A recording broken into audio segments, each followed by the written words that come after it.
हाय दोस्तों, मैं सौरभ। आज आप लोग के सामने गवर्नर जनरल के शासनकाल का ट्रिक के द्वारा बताने जा रहा हूँ। तो चलिए देखते हैं। गवर्नर जनरल के शासनकाल आपको बता दूं कि बंगाल का सबसे पहला गवर्नर लॉर्ड क्लाइव था।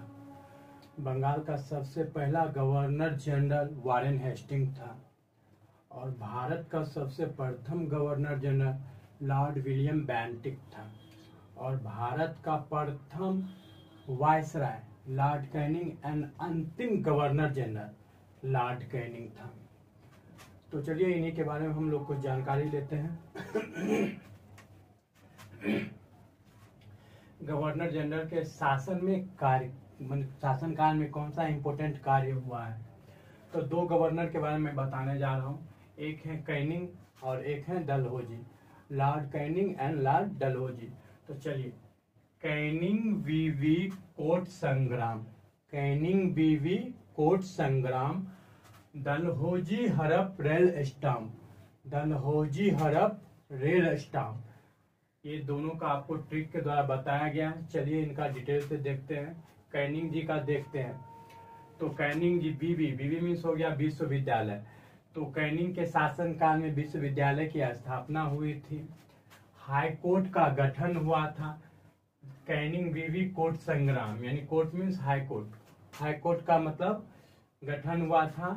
एंड संग्राम प्रथम स्वतंत्रता संग्राम। हम लोग को पता है कि 1857 के सिपाही विद्रोह को प्रथम भारतीय स्वतंत्रता संग्राम की संज्ञा दी गई थी। तो वही है, संग्राम से आपका हो गया प्रथम स्वतंत्रता संग्राम या 1857 का सिपाही विद्रोह।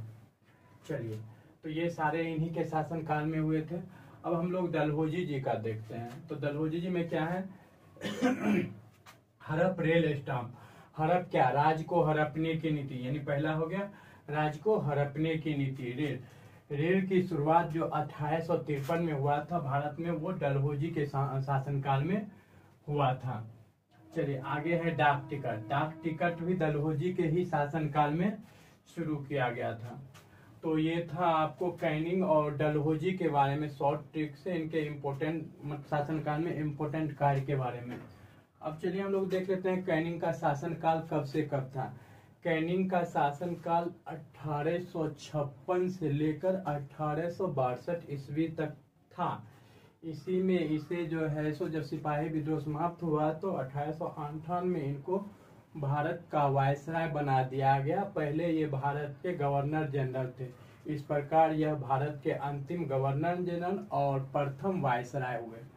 चलिए डलहौजी का कार्यकाल 1848 से लेकर 1856 था। दोनों का सीक्वेंस क्रम से था। पहले डलहौजी थे, उसके बाद लॉर्ड कैनिंग आए। तो चलिए हमने आपको कैनिंग और डलहौजी के बारे में शॉर्ट ट्रिक के माध्यम से बताया है। इनके शासनकाल में कौन से इम्पोर्टेंट कार्य हुए हैं देख लीजिएगा, ये याद रखने में आसान होगा और परीक्षा के लिए उपयोगी है ये तथ्य। चलिए, अगर ये वीडियो आप लोग को पसंद आई हो तो इसे मेरे चैनल को सब्सक्राइब और अपने दोस्तों के साथ शेयर करें ताकि हमें सपोर्ट मिले। Thank you for watching my video.